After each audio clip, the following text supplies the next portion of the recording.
I was asked to do a class on acting and directing and how to talk to your on-camera talent. And as you all probably know, you're going to work with people in this program who have a lot of experience, who have no experience. You'll find people who have never been in front of a camera before. I have found even people who are really confident public speakers, you put them in front of a camera and they can just clam up. There's all sorts of different levels of experience and comfort that you're going to come across.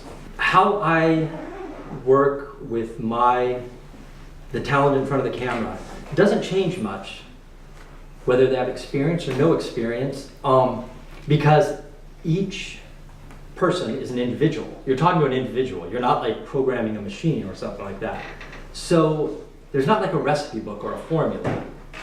There are certain tricks and ideas that I take with me, but it's different for each person, and I'm assuming it's different for each director.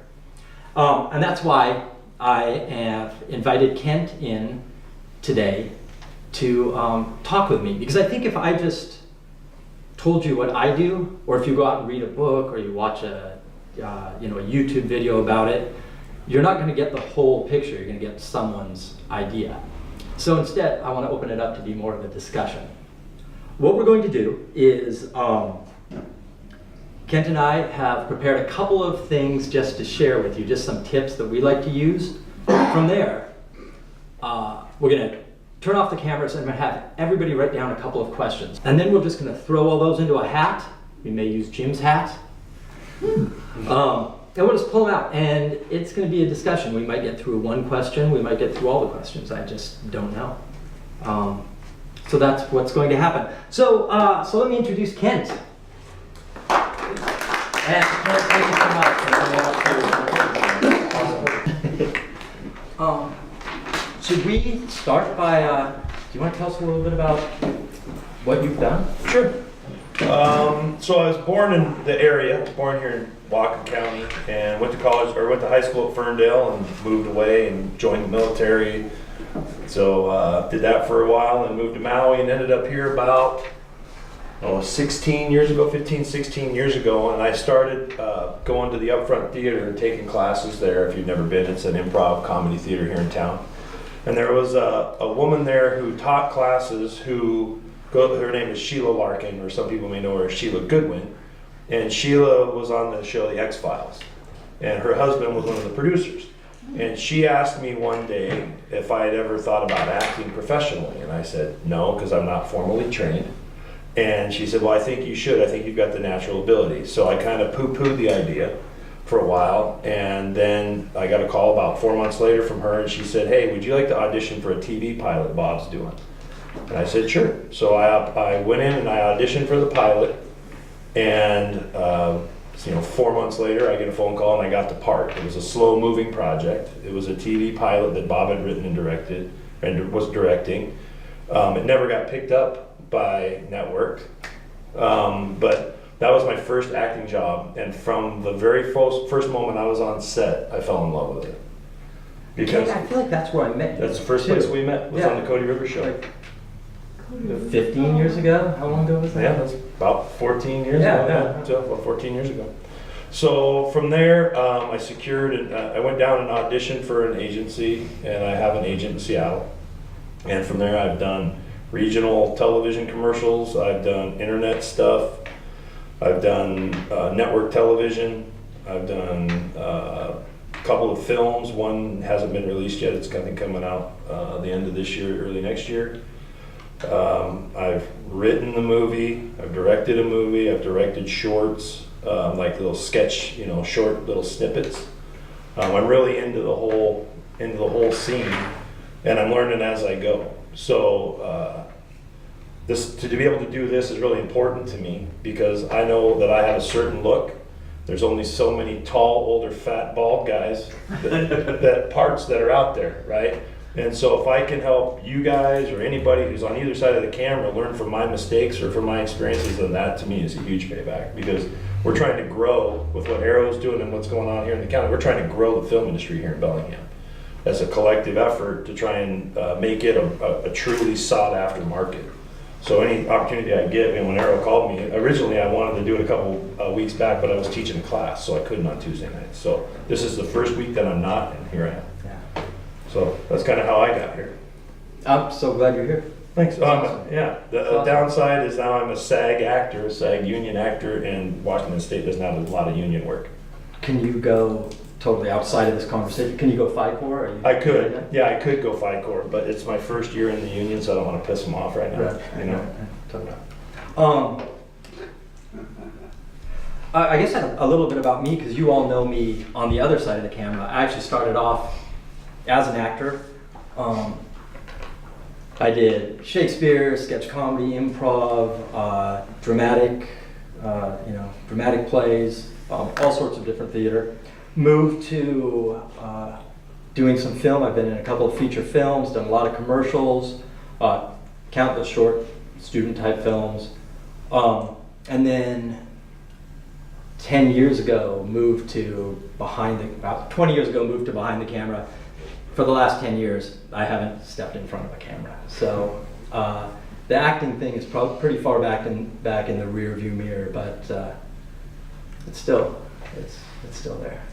The one thing the very first call sheet I got, so a call sheet is what you get from production that's typically on a legal size sheet of paper.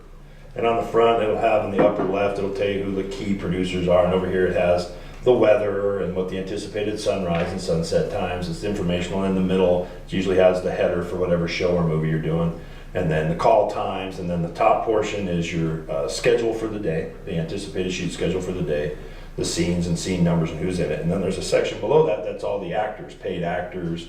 You're called out by a character number, so I did the librarians with Noel Wiley and Rebecca Romaine. I was like character 13 or something like that. Character name was Bouncer and my name next to it. So they know your number. It's easier to write a number in when they're telling you where you need to be.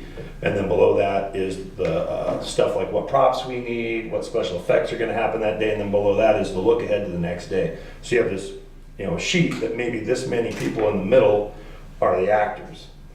But when you turn that page over, the entire back of that sheet is a spreadsheet, and there's several hundred people.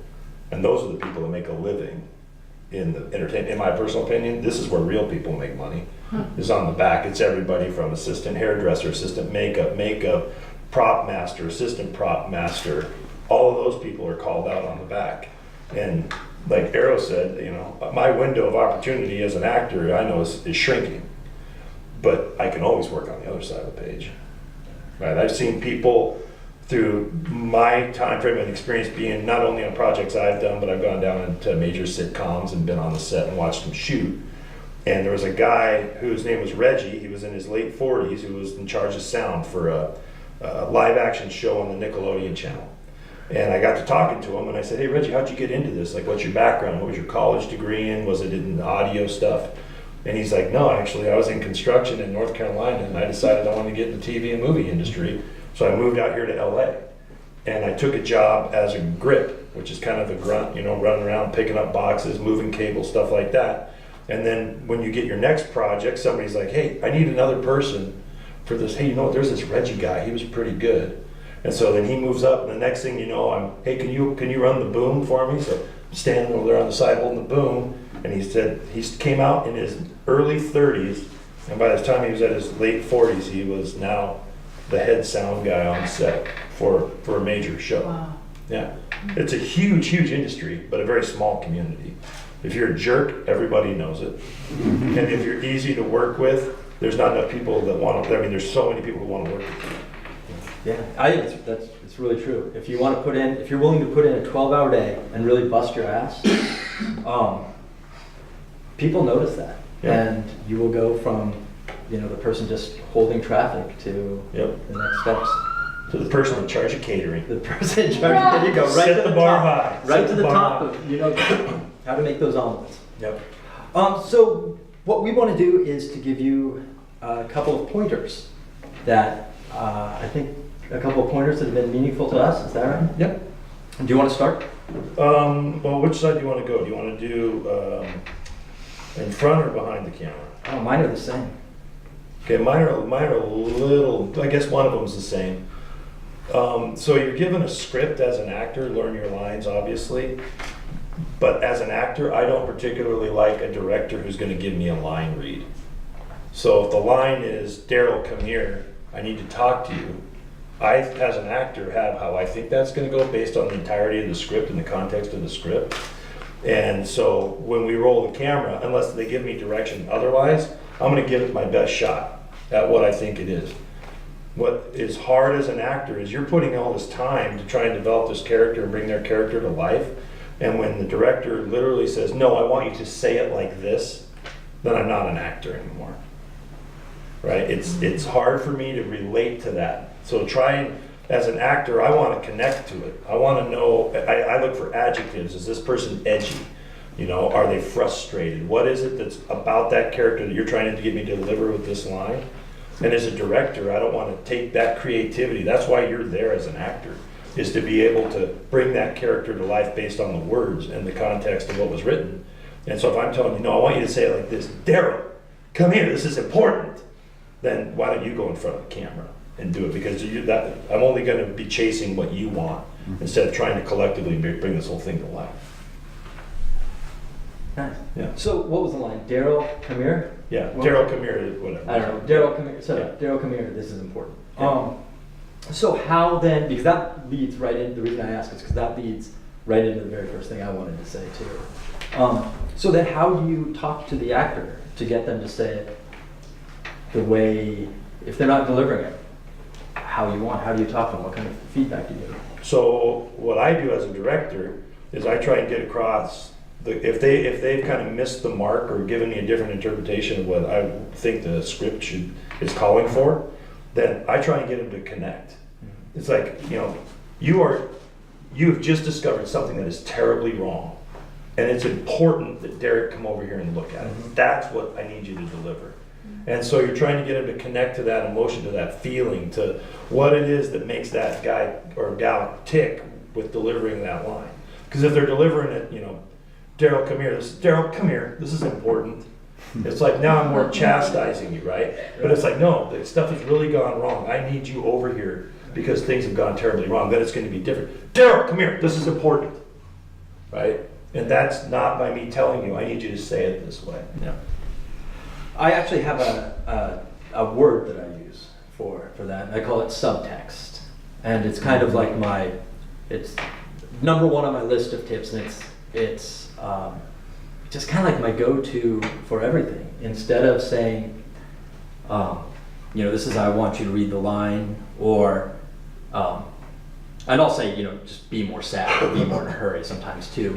But if I don't want to go there, I really like just to give someone something to think about besides the line. So if it's Daryl, you know, you need to come over here. It's an emergency. You know, depending on the situation, I will feed the actor something if they're not getting it.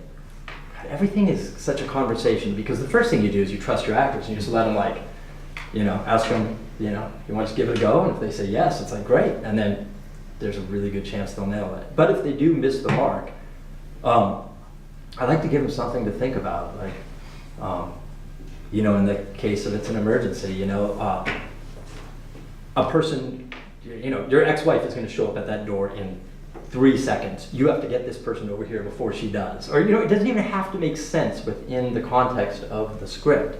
You just give them something to think about that's not the line. And once the imagination starts going and the brain starts going, in general, the rest will take care of itself. I think what happens is you get caught up on a line reading or in what you think the line is supposed to sound like. Mm-hmm. And there's a lot of different words for that. They talk about objectives, you know, make sure your character knows what they want and what they're doing in the scene and all that. For some reason the word subtext, what are you thinking underneath that line? Kind of works for me. I like using That's that. a really good, yeah, because when you say that to me, I'm connecting to the emotion of that. And like you said, it doesn't have to even be within that story. It's just the emotion that I can relate to as a person and translate into that role in that moment, you know. And when it really gets helpful is when you shoot stuff, unless you're shooting a sitcom, like in front of a live studio audience, it's not shot linearly. Like, Lori can attest to the movie I shot. We shot the end of the movie in August, and then we shot the rest of the movie in the middle of September. And you don't shoot it sequentially. It was like we shot we shot kind of the beginning of the movie, the end of the movie in August, and then we shot the middle part of the movie, and then the beginning more, and then towards the end. And so you have to kind of work with your actors. Okay, so before this is when your dad was here. Your dad, prior to this, your father was late, right? And it's not normal for him to be this late, but he's really late today, right? So you're just kind of filling them in where you are in the script, because you're only given, when I show up on the day of shooting, all I get is my sides, right? They're just an 8.5 by 11 sheet of paper cut in half, and it's like a mini version of the script of all the scenes I'm shooting that day. And I don't get the other pages. Right? I may well have had the script at some point, but that day all I'm getting is these, because they may have changed them. And I've committed all my lines to memory, or the best I can.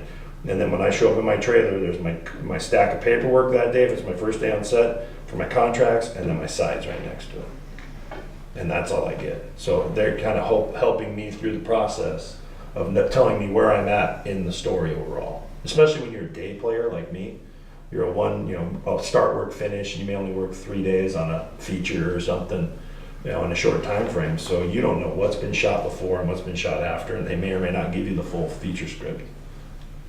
That actually, we can keep talking about one thing over and over, but that just reminds me of like how important it is as a director to really have your vision locked in and know what you want and know what part of the story you're going into, so that you can have that conversation with the actor. Because if you come in on page, you start shooting on page 48, as a director, you've got to know where all the characters are on page 48 and how to be able to communicate that with your cast. So what's your next tip? Well, it kind of leads into mine. Good.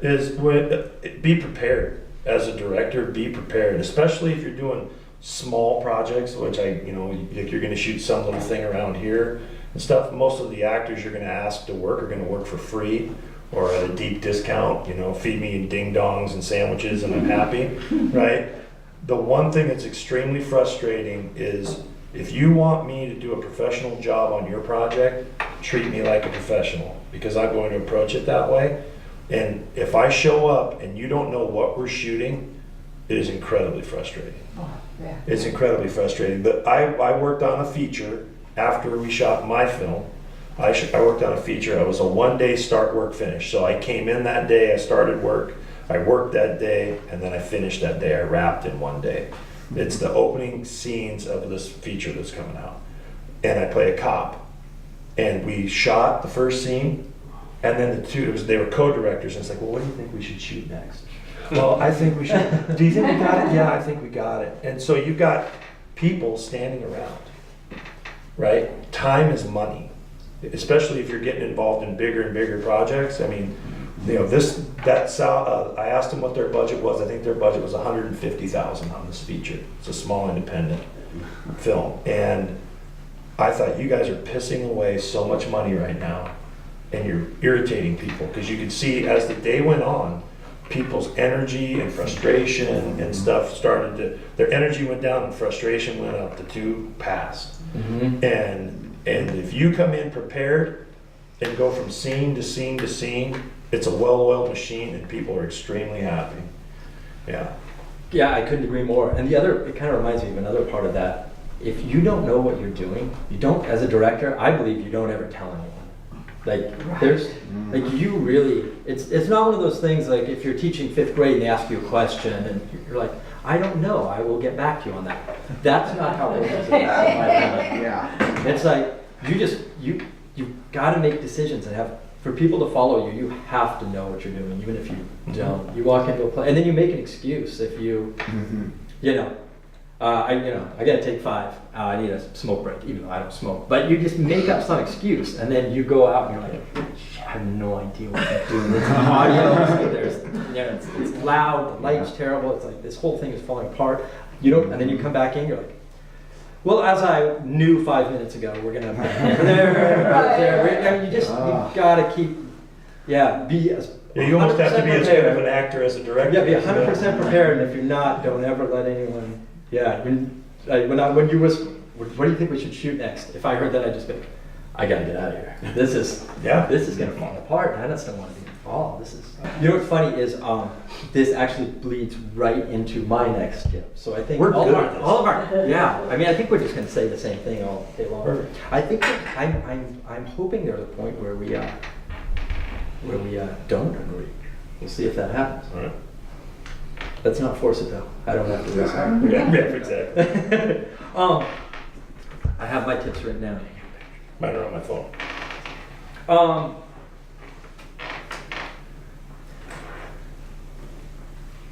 If you've worked with me, you've heard me say the words, the camera looks both ways. I heard that one time and I really like it. And what I mean when I say that is that whatever you bring to the set is what your actors, whoever's in front of it, is going to deliver. If you bring confidence and preparedness and you know what you're doing, you instill confidence in your actors and they feel a lot safer to just perform and know that you're going to take care of them. You create a safe place for them to work, essentially.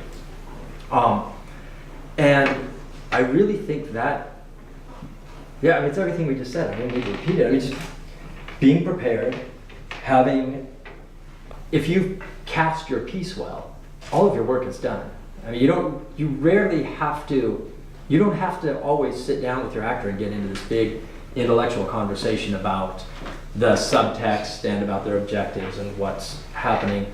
If you're working with a decent actor, or even if you're doing an on-camera interview just with somebody who's in charge of an organization, they all know the bits and pieces. If you've created a nice atmosphere, they'll just deliver. When you get in trouble is if you come off as unprepared, you get there late, you're really frantic, and you make people around you, nervous or anxious or unsure. That's when you start getting into trouble. So I just like the term, the camera looks both ways. It's going to see out there, but it's also going to reflect what you are bringing to the set. So this was going to be my next line right here. Uh-oh, what is it? You set the mood. See? Okay, go ahead. So does mine. Is it? Yeah. Yeah, you set the mood as the director. I echo everything you have to say. It's if you show up unprepared or you feel irritated or there's 100 people whose energy is riding with you. And if you're unprepared or if you're frantic or you feel like you're struggling to get the shot, everyone's ratcheting up in their nervousness. I worked with Jonathan Frakes, who played Riker in Star Trek Next Generation. He was the director. One of the easiest dudes I've worked for. It was like you'd be BSing like this, and then they'd go, first team, you're in. Oh, that's me. Okay, I'll be right back. And I go stand on my mark, and then he's like, okay, let's do a rehearsal. Great, all right, and action, okay, and cut. All right, hey, let's reset, or we do our thing. And then you just start shooting the breeze with them again, and everybody was that way, right? It's just super easy. You control the tempo of the set because no one is going to go faster than you're willing to shoot it. And if you're pissed off, then everybody's on eggshells, right? But if you're easy to work with, you are going to get so many people that want to work with you. As an actor, like I said, I'm a day player. I find that the more accommodating I am, the more work I get. I don't want to come in. I want only M&Ms in my trailer. Right. No. I don't want any 3s, no W's, and no E's. They all need to be M's in the bowl. You know what I mean? So, if I come in like that, it turns people off. But I try and learn everybody's name. And I may only be there one day, but when I leave, I probably got 80% of their names down and what they did and what they do. And, thank you very much. I really appreciate it. It was really nice working with you, Karen. I'd love to work with you again because you will work with the people again. You'll see people. It's like I said, big industry, small community. And you'll see, like I worked with the gal that did my makeup on Z Nation did my wardrobe on Z Nation, worked on, this other project that I did where I played this footman in a kind of a Dungeons and Dragons-y kind of a thing. And we hadn't seen each other in 2 years, but as soon as I saw her, she recognized me, I recognized her. And so we, hey, let's get a picture together, with all this crappy makeup on where I look like a zombie. Yeah. So it's super, super fun, and people are really appreciative of a positive attitude. You know, like if you're frustrated as an actor, you know, there's going to be times when you're frustrated because you don't feel like you're delivering the performance that they want or one that you're real happy with. And it's okay to say, hey, can I just get 5? Can I take 5 for just a minute so I can clear my head? And as long as you're not a diva about it, you know, go stomping off, throw your hat down, stuff like that. I refuse to work with these people. You know, they're pretty accommodating.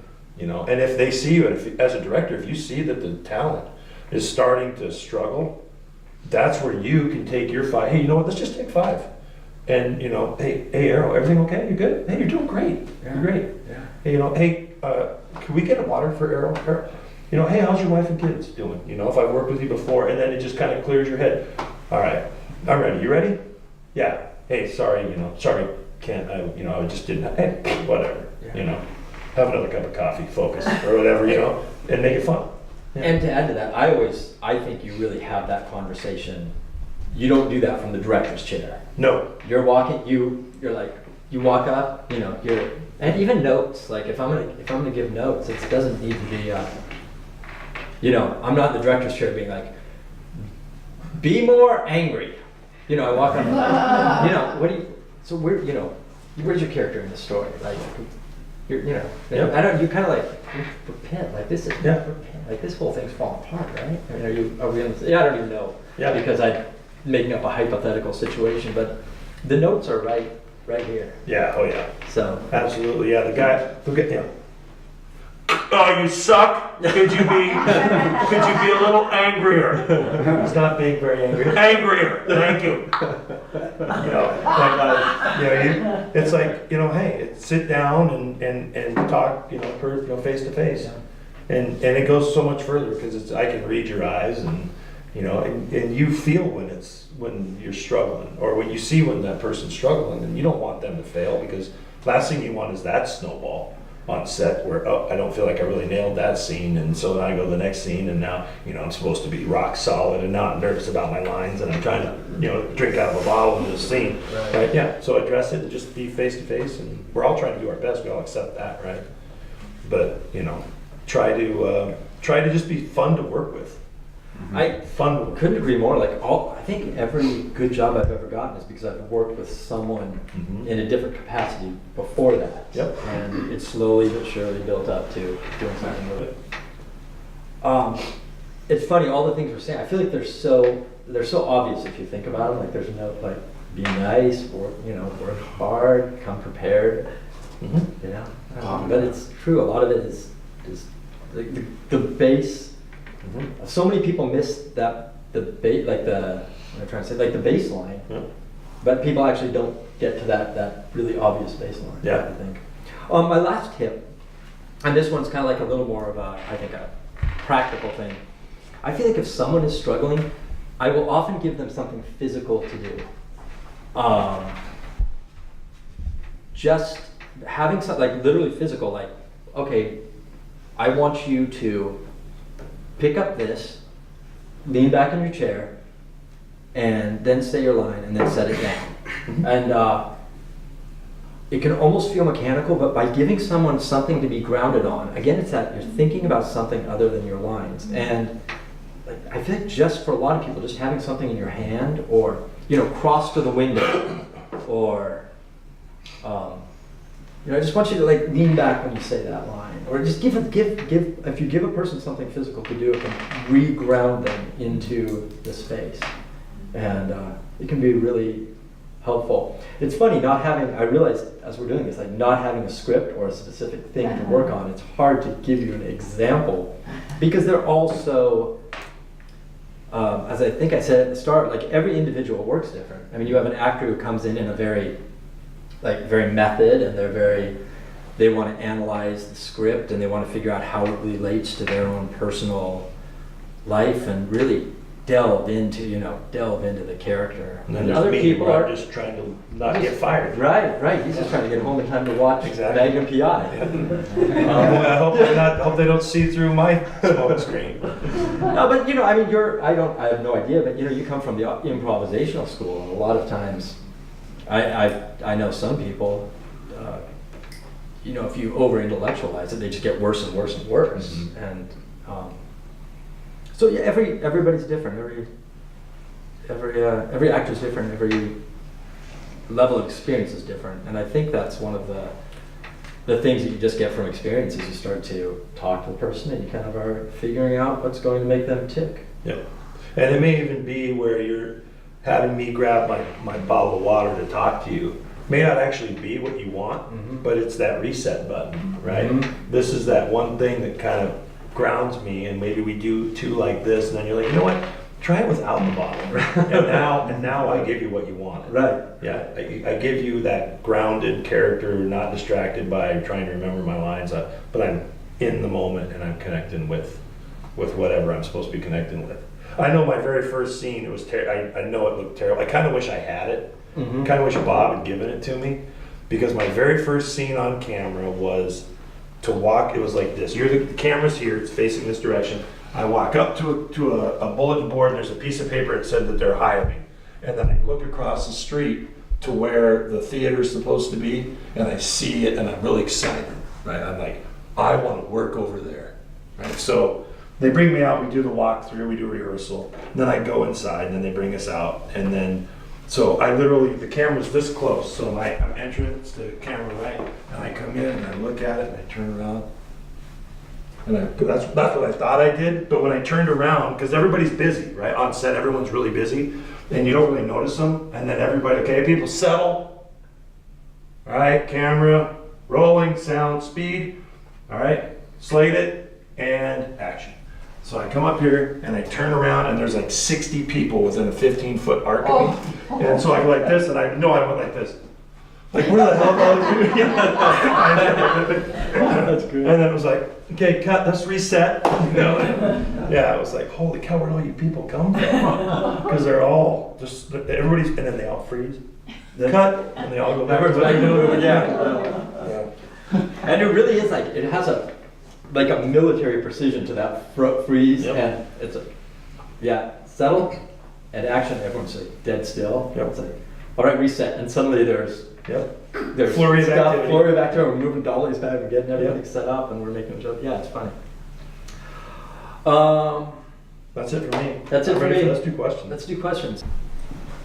There's one thing I forgot to add is that we also have a lot of people with experience in this room. I know we've got actors and actor directors and actor directors and actor directors and directors and the whole play. I mean, and a lot of other directors too. Everyone here has directed something, as far as I know. So I'd like to open this part up to really a conversation. So be sure if you have questions or if you have your own take on our answers. Sure. I'd love to hear it. Absolutely. Yeah. Oh, I'm so excited. I know. Who wins the raffle? Oh, good thing I brought these. Oh shoot, I may have to borrow those. I may have to just have you read one. What is your favorite color? Rehearsals, how common are they in film and how soon are they scheduled? So I will tell you that my experience in feature films, there were no rehearsals. As far as like a formal get together weeks before or days before, there was nothing like that. But you'll rehearse on set. So you show up on the set, you walk in, they give you kind of the blocking because you're going to shoot it from multiple angles. Okay, this is our master, so we're going to shoot from here. We're on a 35 millimeter. We're going to see the whole action. We're going to take it from the top all the way to the end, right? So this is our master shot. And from this, I need you, let's just look at the blocking and just kind of go for it. And then they'll be, okay, just 1 second. And then the DP and the director will talk about like lighting, or then they start to mark where you're gonna hit your spots, all your marks on the ground. And everybody's got their own color tape, right? Like I'm the purple tape guy, so I can be wherever there's purple tape. And then from there we'll roll, or they'll adjust lighting. Because you'll typically do your first rehearsal of that scene with just whatever lights are there. They're not going to move lights around until they know where you're going to land. And then they'll bring in the second team. So there's some poor sap that's the same height as me, and probably a better actor, but he has to wait for me, and then they pull me out. They'll go, okay, first team, you're out. So we go sit down, and then in come the people who fill your spot and stand there for them to adjust lights. And then when they're ready for you, okay, second team's out, first team's back in. So someone will come get you, all right, you're back in. We go stand in there and we do one more rehearsal, make sure there's any last adjustments, and then we roll. But I have heard of like table reads in advance and stuff like That's that. exactly where I was going to go. So I don't have a lot of experience on, I'm trying to think if I mean, I've been on a couple of Hollywood sets, but most of my experience has been more independent films. And the same thing, no rehearsals. I kind of think that's a mistake for for some of the independent films I've been on. I think a table read is a really good idea. It's not necessarily a rehearsal, but you get everyone around the table and you read the script and you just kind of see where you're coming from. You hear the words out loud and you get everyone a chance to see what the characters actually look like talking to each other. And so in my experience, rehearsals are non-existent, but there should be at least one. I think one table read would. Stunts, right? Stunts? Stunts. Oh, stunts and stuff would be things like that would be well rehearsed. Yeah. I'm sorry, I should have been more clear. Yeah. Yeah, if you're doing stunts, those Choreographed stuff. are like choreographed. That stuff's well rehearsed. Yeah, but just for a general scene, if Joe and Bill walk into the bar and they ask the bartender where the back door is, like they're not going to rehearse that. It's just going to be. I can tell you that there's I don't know if anybody knows Mel. Have you met Mel Damsky? I have. Okay, so I was working through Cascade workshops or something with Mel, and I was working with a guy from Western who didn't have much experience at all on film or acting at all, and so he wanted to rehearse, and so I was sure, okay, I'll rehearse, and we'd done it maybe, I don't know, half a dozen times, just kind of doing the lines back and forth, and Mel came over and told us flat out, stop. He goes, stop, don't do it anymore, because your lines will get flat. Yeah. Your lines will get flat. If you rehearse it too much, then it becomes mechanical, and then it becomes hard for a director to change your direction. Because you're pretty much, well, you said that, and I responded this way, and then you looked that way, and then when he's, no, I want you to do this thing, it's a little harder for you. So he just came over, and he goes, he walked over and he looked at that guy, he goes, you need to stop rehearsing. Your lines are going to go flat. And I was like, oh, okay. He goes, you're fine. But it was, the idea of just rehearsing too much becomes too mechanical. Yeah. Questions or comments or other people's opinions on this one?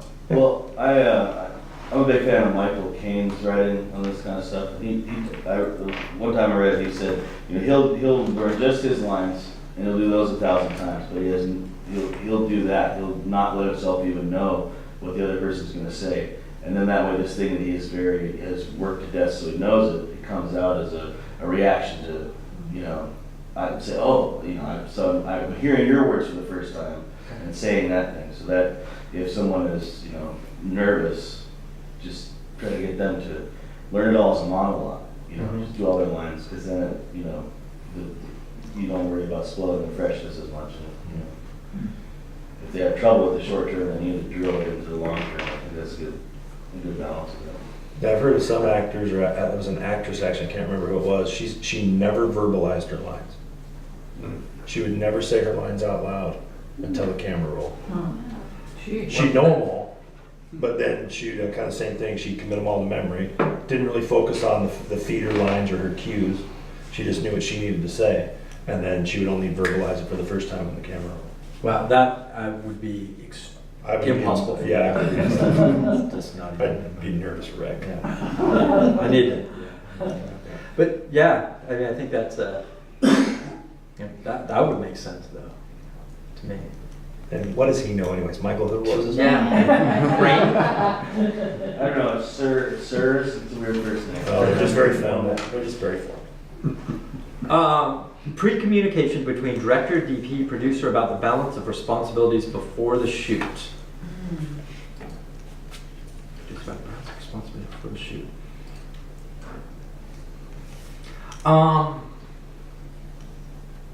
Again, I have such the window I'm looking into is small because when I'm directing a crew of 5 or less in general. And normally it's just me plus one other person, or 2 other people maybe. I think I'd be able to answer this in terms of not necessarily balance of responsibilities, because I think balance of responsibilities, everybody should already know. Mm-hmm. But the communication is more about like what kind of look we're going for. It's a communication about, we're going to go for this kind of style. I want it to be really handheld and energetic, and the edits are going to be really crisp, or we're going to try to get this in one long take, so how are we going to do that? It's not really about, like, the director knows their responsibilities, and the DP will know their responsibilities, and the producer will know their responsibilities in terms of like their job. But I think communication between the director and the DP about how the day is going to go is really important. Yeah. Though I kind of read into this, and I don't maybe I'm off base, but I think one thing, like you said, everybody knows their jobs, but you need to know where your job ends and the other job begins. Mm-hmm. So as the director, you're not telling catering how to do catering. Or if you're the producer, you're not telling the director how to direct. Right? Your focus is just in your one area. And when you work in small, groups, or you're working on an independent where people are trying to learn together, you really can lose momentum if you've got somebody trying to chime in as the boom operator on camera position. Mm-hmm. It's like, hey, you know what? Great, really appreciate the input. Hold the boom still, right? Because your boom's in my shot. I don't know if that's kind of how I see that. And then the pre-communication of what you're trying to do, I think is, talked about in pre-production. I cannot overemphasize the importance of pre-production. If you do a lot of really good pre-production, the whole thing runs way easier, way easier. You just remind me of something. I'm gonna see if I can come back to it. But yeah, when you're working on productions like we might have where people are not sure of their responsibilities, we've been talking a lot about, more of a professional setting. Yeah, I think in that case, now that I think about it, it's really important you have that decision, because the director really has to have the creative vision, and they have to know where they're going with it. And they have to be really clear like you said, where their responsibilities end and the other person's begin. Because if you end up with, let's say you have a director and a camera person and the audio person and a producer, and they're all there, and they all decide just to look at the image, then someone is missing the audio part, someone is missing making sure that the actors are delivering the performance you need, the producer is lost track of time. What am I trying to say? In every production, it's a very clear division of labor. But in a production where everyone's kind of beginning, I think it's a really good idea to have that conversation. If 3 of you are going out to make a film, be really clear, like, your job is director, your job is going to be to direct. You have the vision, you're going to tell us where to put the camera, you're going to work with the actors. As a camera person, you're going to put the camera there, you're going to be in charge of making sure making sure it's in focus, making sure that, whatever movement the director asks for, whatever you guys decide on, it's going to work. And the audio person, don't even look, you don't ever need to look in the monitor. You're just listening and making sure we've got nice audio. And producer, we've got to be out of here at 2 o'clock. Make sure we're on schedule to make that happen, or whatever whatever it is. So yeah, I think a conversation about division of labor. And the sooner you can do that, I think, especially if you're working with a bunch of people that are kind of trying on new roles, don't wait till the day on set to do it. I think when you're doing your pre-production work, it's like, I've asked you to come on as the DP, and I'm the director. We need to have this conversation ahead of time, and it's all based on my comfort level with you, and because ultimately the director's driving the boat. right? Like when I did my movie, it was, we knew what we were shooting, we have the shot list, and I worked with a very talented individual named Chris Kozer. And so I walked up and Chris is like, okay, boss, what are we doing? And I go, Chris, I want to pick up with the master shot out here. And he's like, okay. He goes, I'm thinking we put it on a Dana dolly. We come from here. I go, let me know when you got it set up. I'm not going to tell you how to do his job, right? So he'd go, hey, boss, got you up on the monitor. And I'd look at it and I go, you know what? I want to punch in. All right, let's go to the 50 and get out of this 35. How's that look? Yep, looks great. Let's roll. Like that's the best is when you trust people, surround yourself with people. And if you have people that are learning, then accommodate that in your schedule. And if you're asking an actor to come in and work for you, say, hey, you know, we've got some people that are trying on some new roles here, you know, kind of break the ice, because if I show up and don't know that, it might throw me off a little bit as an actor. To, you know, like, wait a minute, this person doesn't know what the hell they're doing. But when I know, oh, okay, we're all, you know, kind of in this together, you know. And I think the more you shoot, the more you learn, you know. Don't reproduce bad habits. Yeah, and you know, one more last thing, and then and you know, I realize, and I'm wondering what your thoughts on this are. As if I'm hired just to run camera, and again, I'm not working with Steven Spielberg, where I might approach it differently. But I will often, if I have an idea, I'll often turn to the director and I'll be like, you know, I have an idea for this. Are you? Yep. Do you want to hear it? And they'll either be like, no, I got it, or they'll be like, yeah, what do you think? Yep. And so I'll ask, and a lot of times that's, a lot of times they'll want to hear it. So, yeah.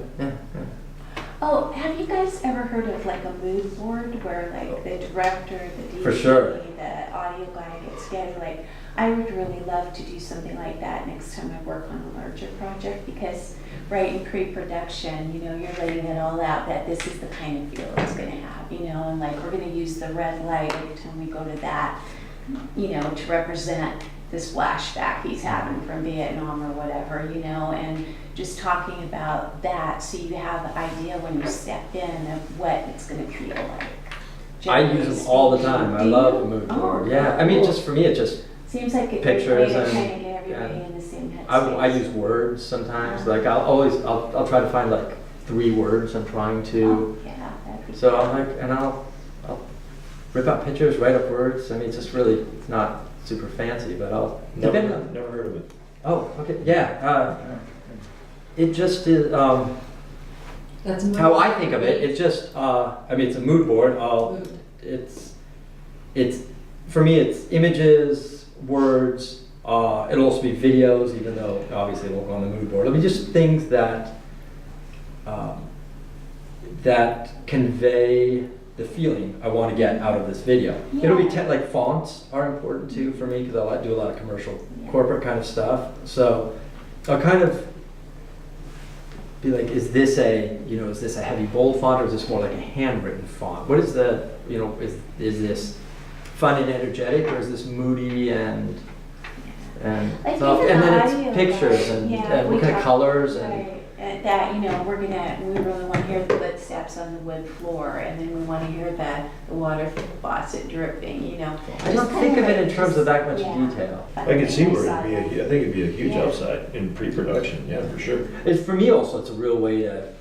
Well, I've seen it, I'd just like to to try it and communicate. see how it goes, but, yeah. Might just draw the big sad face. Yeah, Oh, there just you we go. just want. Big, sad. big- Here's your mood board. Any questions? That mood is sad. I got your mood. All right. Yeah. What is FICOR, and is it common to watch playback?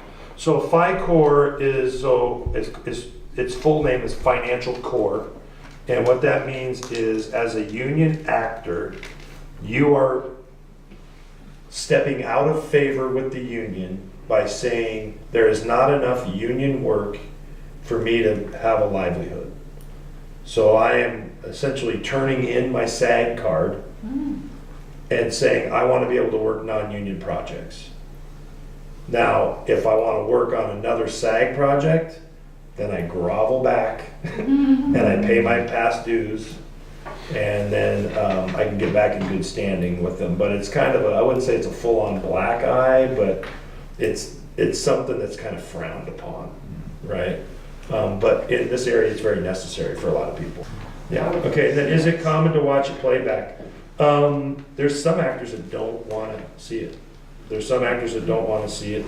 I always offer it, you know, unless I think it's going to derail the actor, if they're already in their head and I think they're looking at it and they're only gonna judge themselves instead of looking at it from like framing or, you know, because I think I know what you have. Like right now, I think I know what Frankie has me, you know, framed as. But then when I go, hey, can I see the playback? And it's like, oh wow, it's a long shot, not a close up. Because if I were to talk like this to Arrow and it's a close up, on a shot like this, I look like I'm doing this. On film, it's a big, big difference. But from a distance, I can be talking to you like this, and then when they punch in, I'm a little more subtle in what I'm doing. And I'm still, so you don't have this continuity problem when you're trying to edit the two together. So if I know kind of what your framing is, like I'll tell the actor, hey, so this is a cowboy shot, it's gonna be about waist up, right? And, okay, great. You know, I'm gonna catch you from here to here, we're gonna take your top of your head off. No headroom, we're gonna run out of headroom and stuff like that. But yeah, it just kind of depends on the director. I have no problem sharing it with my actors. I haven't at this point had a problem. I never do unless they look great in it. If someone asked, I probably would, but I find that even if I think they look great, when people see themselves, they're often like, oh, I should have done it. Yeah. They should have done it differently. Yeah. Or something. Like it's just, I haven't found it to be. Yeah, I don't like Super coax them helpful over, hey, for come me. here, I want to show Yeah. you something. But at the same time, it's like, it's an open, like if they were to ask me, I would probably love to take a look. But I wouldn't if they didn't look great. Oh, God, no. I would, yeah. No, oh, yeah, no, the boom was in the shot. Yeah. Boom No. was in it. Oh, the camera doesn't do that. Can you make interview subjects aware of excessive ums or pauses in a way to improve their interview, set them at ease? That's an interesting question. That's interesting. I haven't really directed a lot of interviews. That's what I do mostly. I mean, that's like 95% of what I direct these days. I mean, I would. If it was really. I'm trying to think how I'd approach it. First, I would just, if I had time, I'd just keep talking because I'd give them. Some people need more time to warm up. My first question is usually a throwaway question. And if they get it right, it's great. Then we're on. But my first question is something that is, you know, just simple for them to answer, and I don't think I'm going to use it anyway. If they don't, so let them get warmed up. And if ums and ahs are just part of the way they speak, sometimes you're just sort of stuck with it. I will mention it to people. Another really common one is like, they like a little, when people, it's like a click you do before you start talking, and I'm amazed at how many people do that on camera. And so that's another one that I hope will sort of work its way out, or I'll say, are you thirsty, do you need a water? I kind of hope they work their way out, and if they don't, then I will definitely mention it. And if it really doesn't work, you can cut out a lot of those in editing, believe it or not. That's what I was thinking, is like you can draw out their question more and then edit it out to make it sound a little bit more continuity to it. The BRoll becomes your friend. Yeah, for sure. Yeah, do you have a thought on this? Well, I'd on the same tip, but visually, sometimes you put the camera on somebody and they just start blinking. Yeah. More, I mean, we blink more than we think we do, Mhm. but sometimes someone is really blinking too much. You run into that? Yeah, you know, as you're talking, I realize I bet what's going to happen is I'm going to go home and have better answers for everything. Because I realize a lot of that comes from, I mean, it just comes from their nervousness or lack of comfort or anything. And the blinking, same. I think my technique, like I said, get them some water and just really turn it into a conversation so it's moving. And it's that same idea, I think, of what the camera reflects. The camera looks both ways.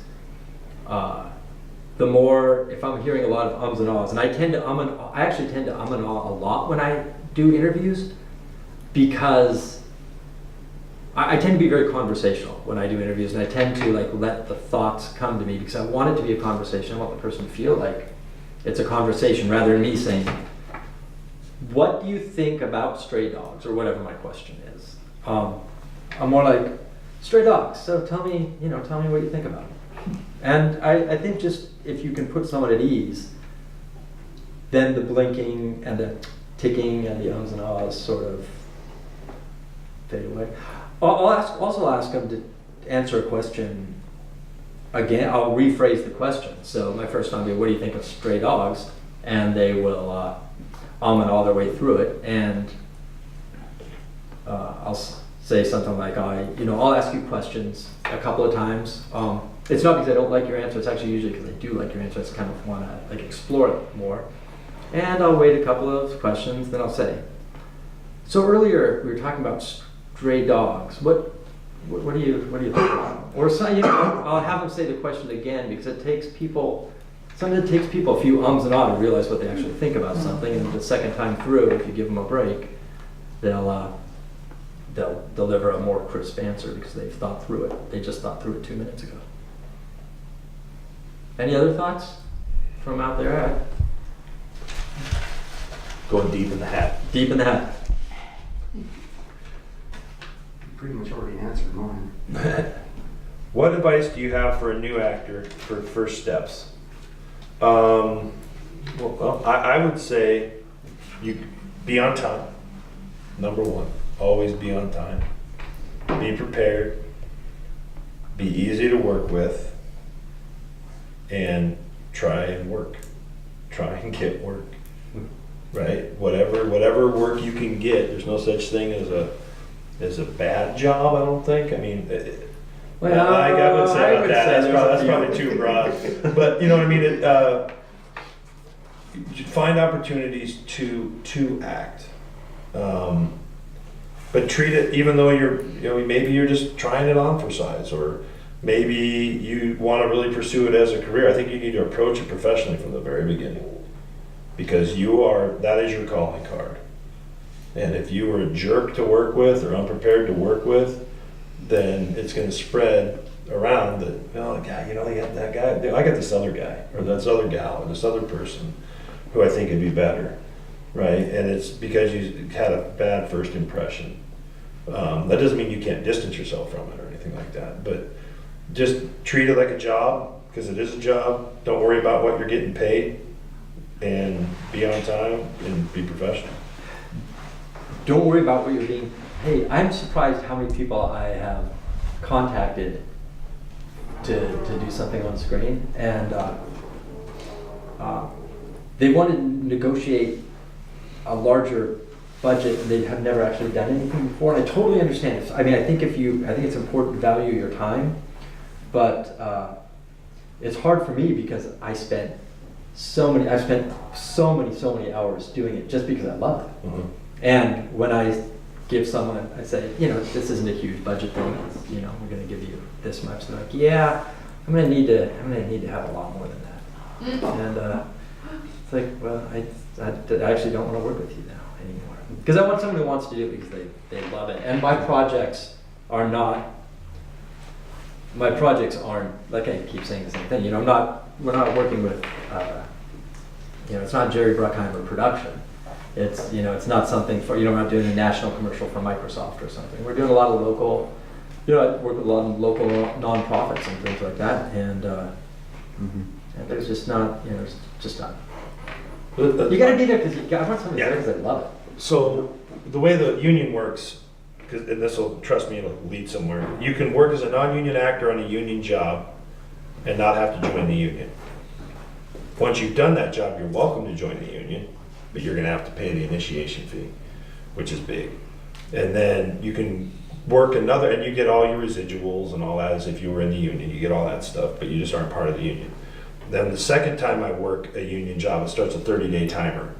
I can work that job non-union, and I get paid a union wage or whatever the wage is for that project. And then for 30 days, I can work as many as I could possibly squeeze into that 30 days. But on the 31st day, I can't even walk on the set until I've joined the union. Oh. So I did the movie, I did an episode of television last year, and then that other feature that I was going to do was a SAG low-budget project. And I knew I was gonna have to join the union, and up here in Washington State, you don't have to pay the full rate. The full rate, I think, is $3,500 now to join. And so I get a discounted rate for this part of the country because we don't have as much union work, and I had to pay, I knew that when I did that movie, I was gonna have to pay $1,200. And my wage for that movie was $150. So I was gonna have net negative cash flow to shoot a movie. But it was because I love doing it, right? And I'm unfortunately in a position where I can do that.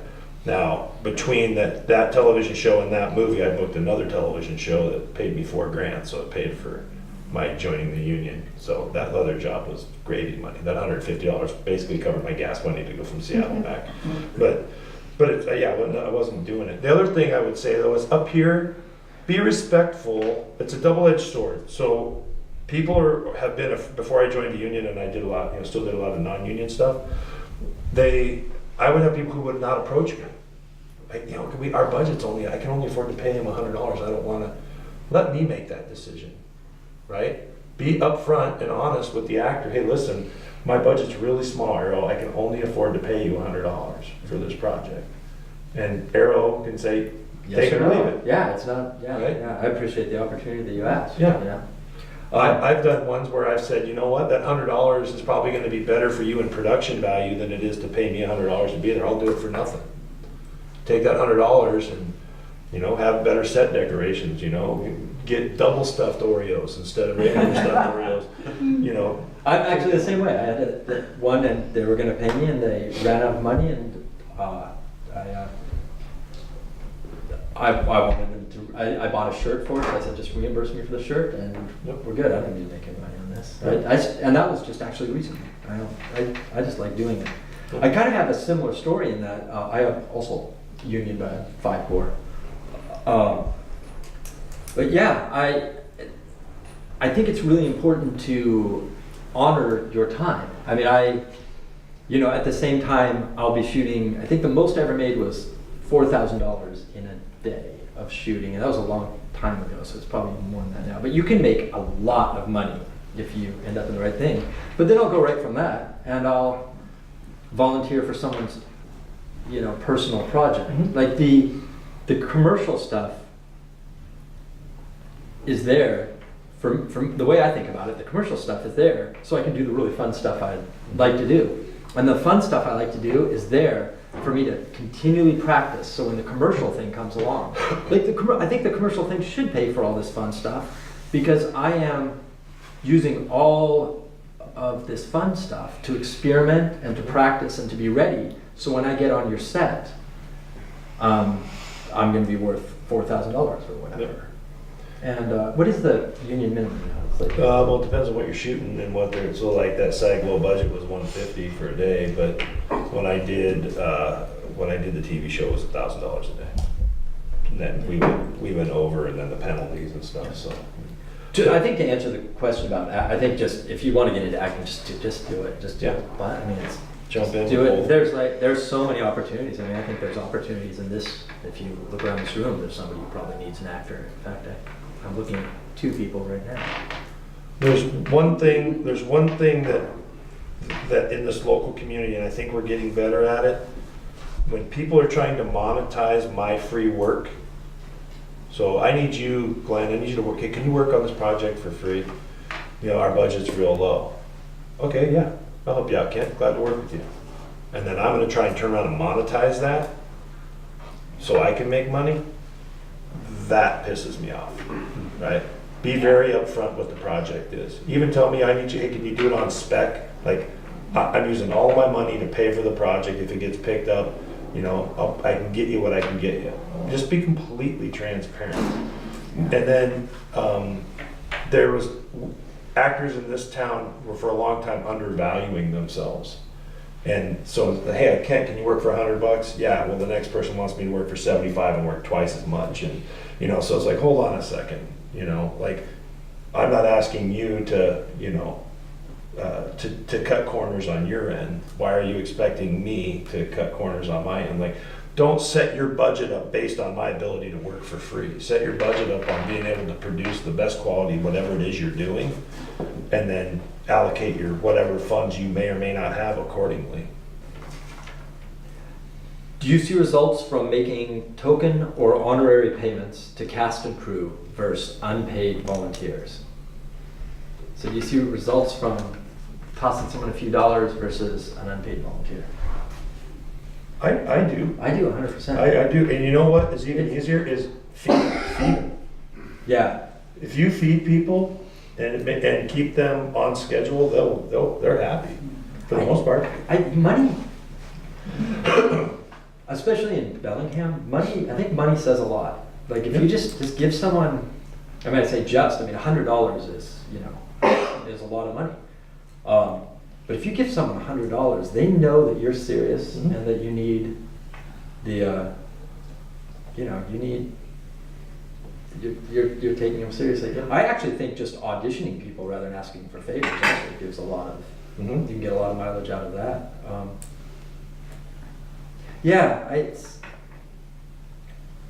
It's a line. I mean, if you say, "Can you please do this for me?"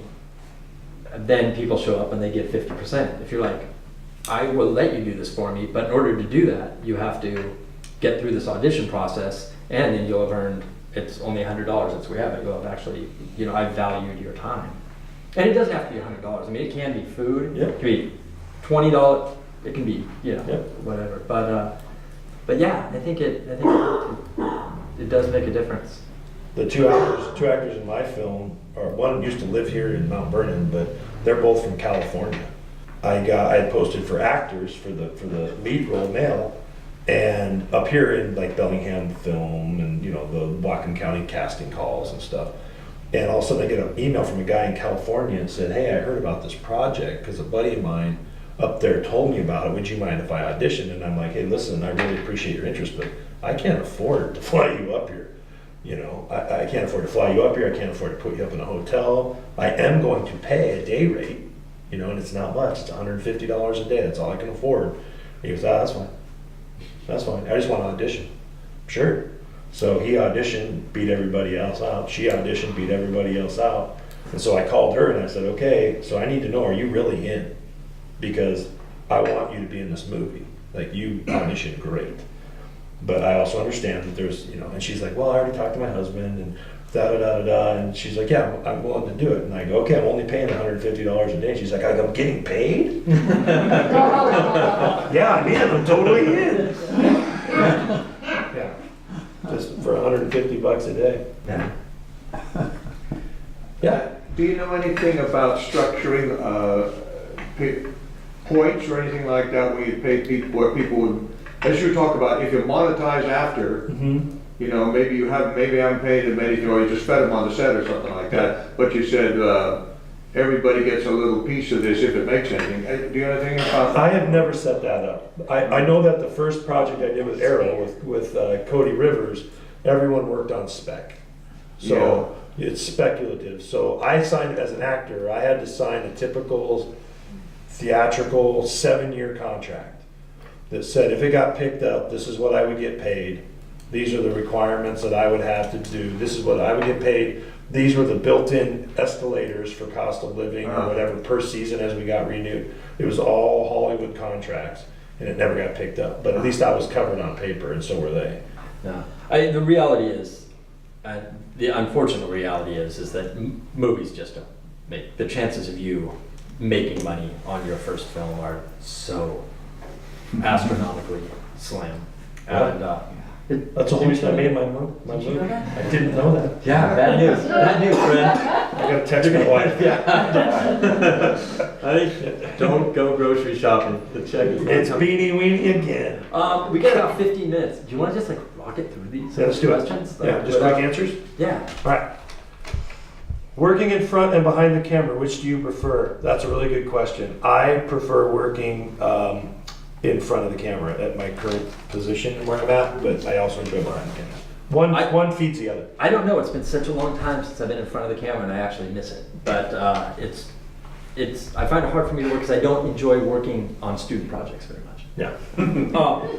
Would you pay to take an acting for camera class? 100%. Yep. And I think every director should be paying to take acting for camera classes. I think that's something I actually kind of wanted to mention today, so I'm glad it came out. Yep. If you're thinking about directing, go take an acting class. Go take a bunch of them. Yep.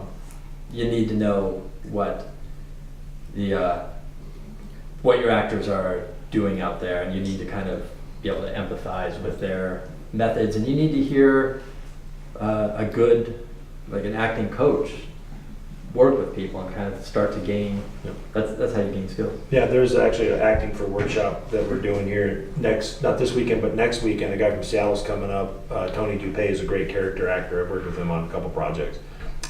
Easiest way from a technical perspective to work with unprepared directors. Unprepared directors? Yep, unprepared directors.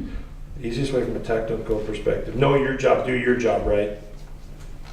Yeah, be responsible for what you can be responsible for, and despite the hurdles that may be put in front of you, deliver the best performance you can. So yeah, I think you will. That happens a lot. You'll get people who are, and you'll get directors who are better at one thing. Some directors are really good with actors. Some directors are really good with camera, and they're kind of like scared to talk to the actors. So there's a lot of different types. Do you write a list to prepare? What steps would be on that list? You write a list to prepare. What steps would be on that list?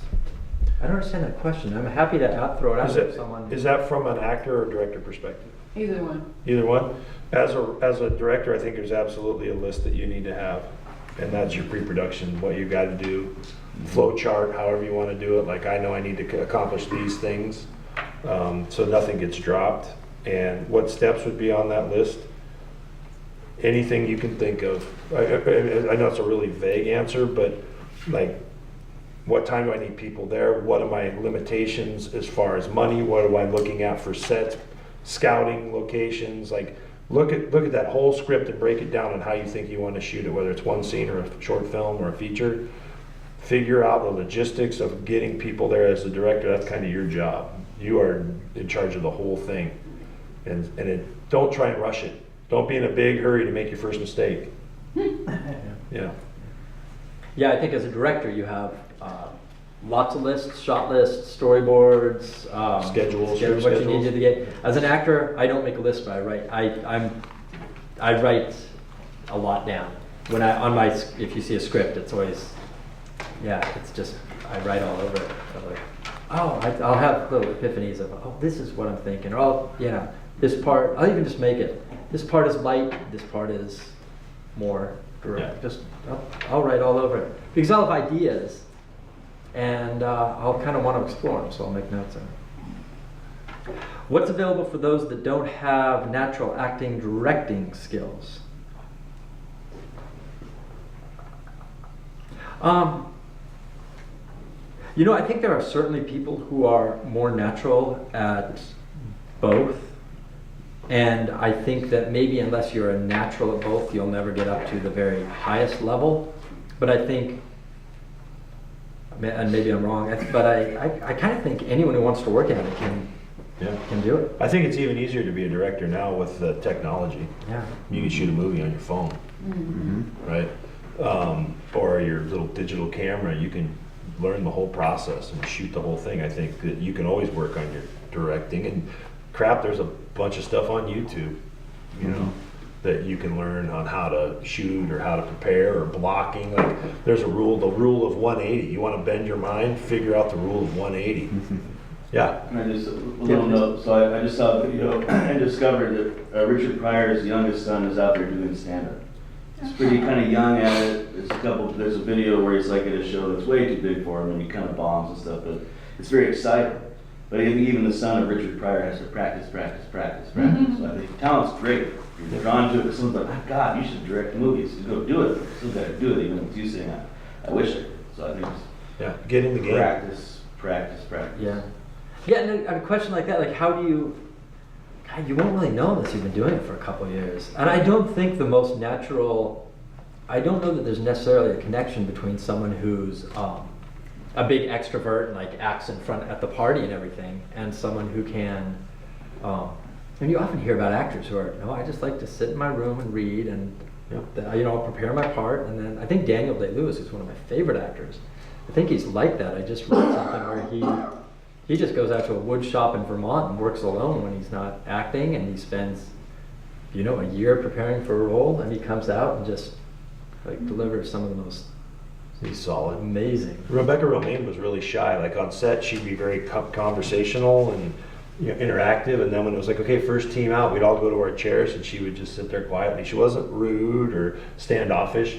Where Noah Wiley's BSing with you about basketball, and he's more let's shoot the breeze between scenes, and so you got the kids, yeah, and she's more just kind of quiet, kind of does her thing, and then turns it on when the camera rolls or when you're upset.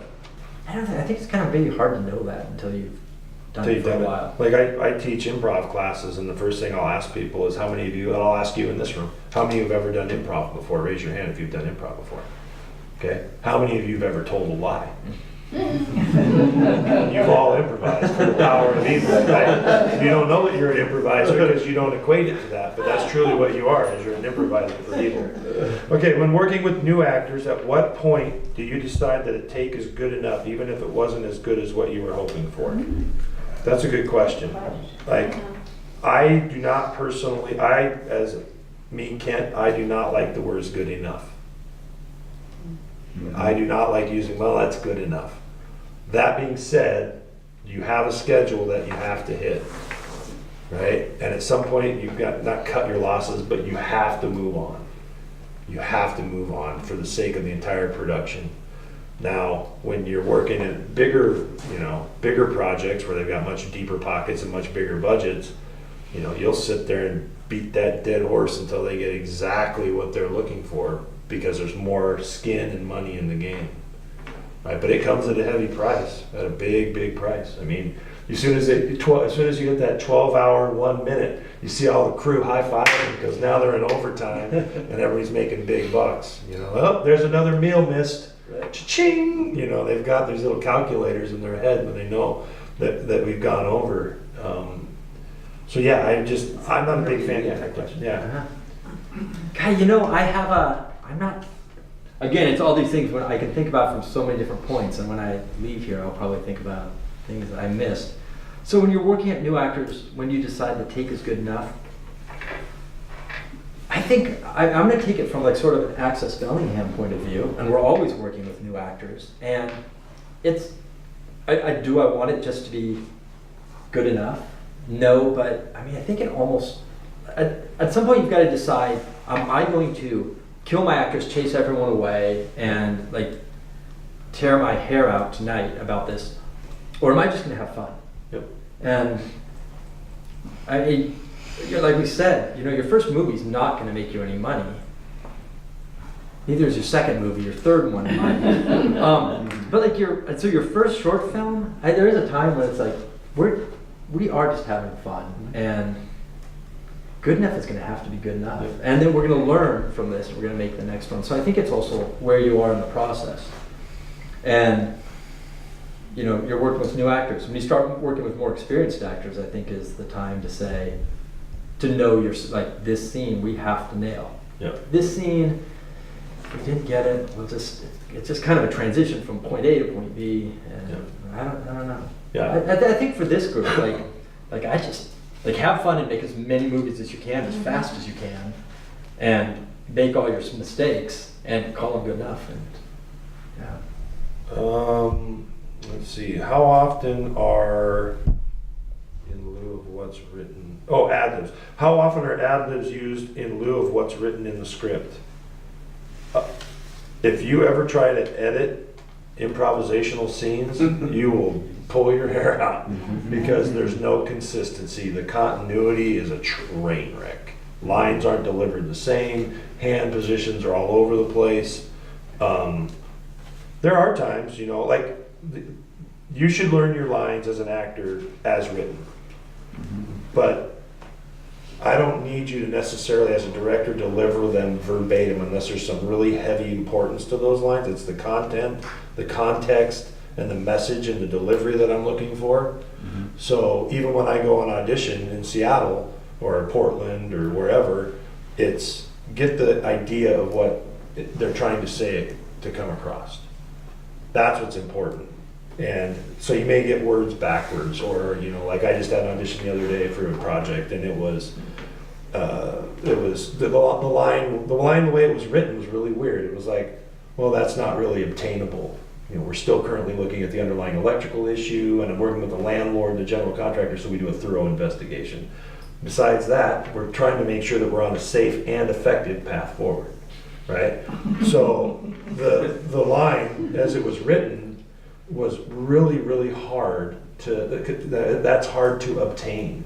That doesn't make sense to me when you're trying to hit a deadline, right? So when I did my audition, you know, it was more, he's like, well, I just told him we could do it in a week. And I'm like, well, that's not really attainable. Because we are still looking at the underlying electrical issue. The contractor and the landlord and the general contractor, I'm working with them to do a thorough investigation. And besides, we can't just run ahead. We need to be on a safe and effective path forward. Now here, this is the draft report of the incident, right? And it wasn't like, nope, wrong, sorry, start over, because I got the intent of what they were trying to get across.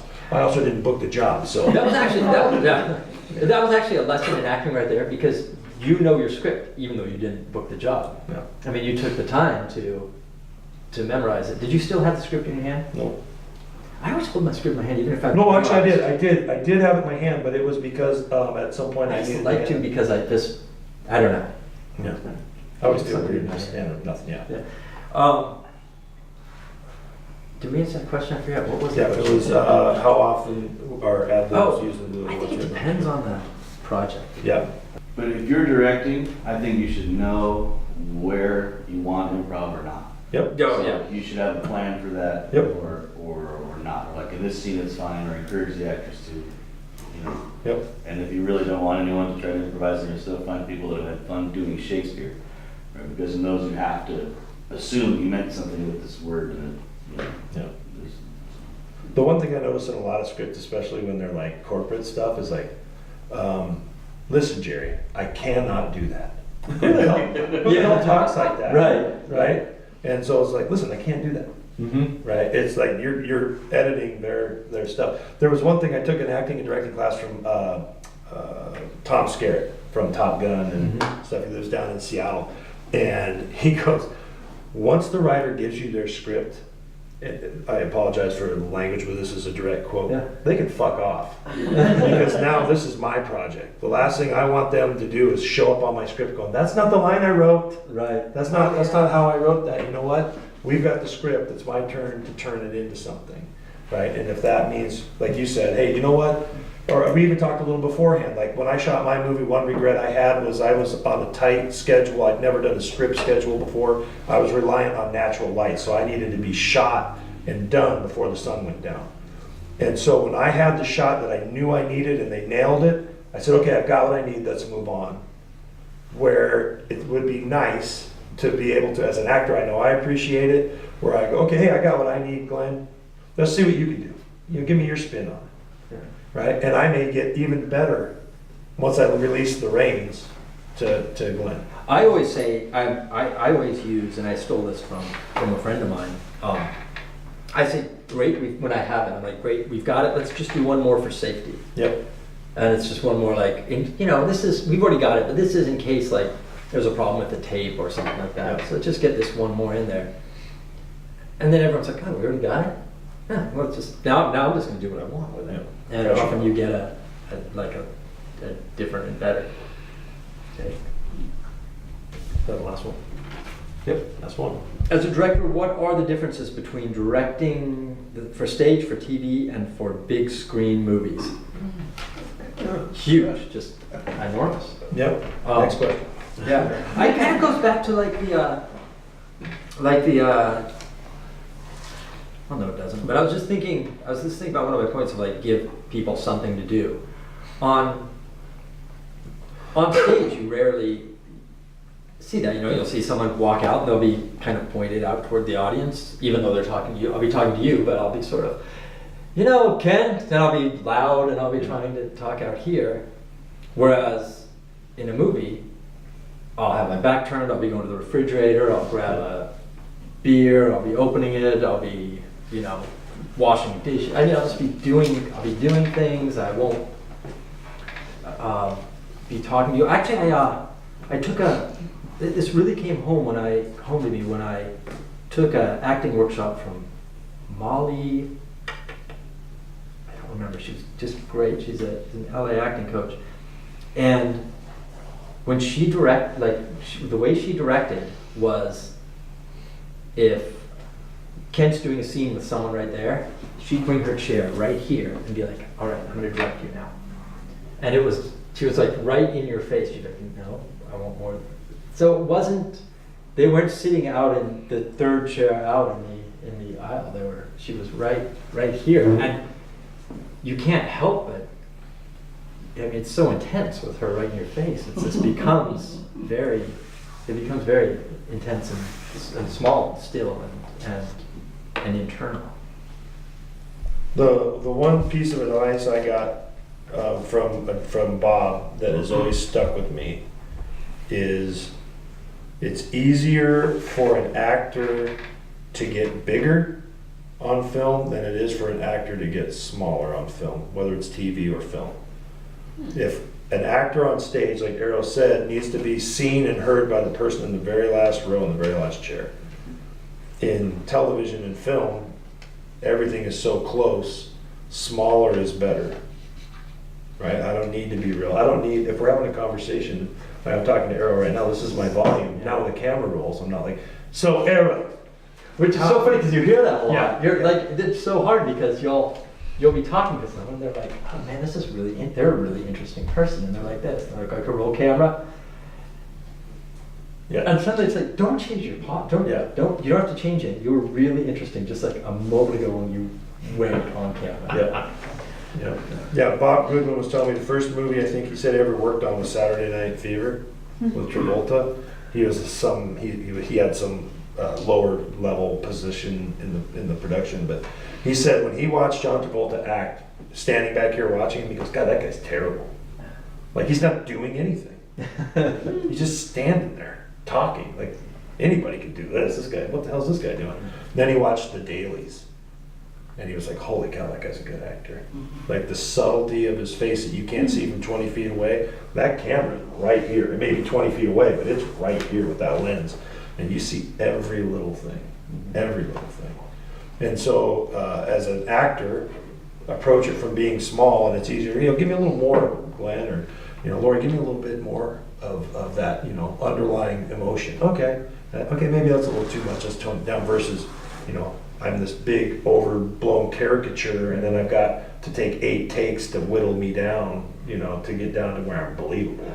I actually have a phrase I use a lot when I talk to, if someone's being too big. And, I think what I say to people doesn't always work, because when I say it to you now, it sounds kind of condescending, but I don't think it does when I say it on stage. But I'll be like, say the sky's blue.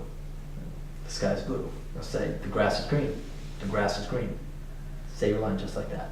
It's really often, like, if they're big, they've already built up this whole inner life. It's just the sky is blue, the grass is green, and then the line is, can I borrow your phone? Yeah. It's that, whatever That's that simple. That's simple.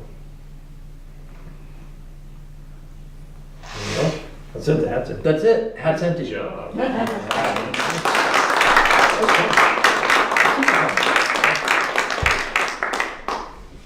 I would say don't be afraid to ask for help as a director. I mean, I really like this program that you've got here.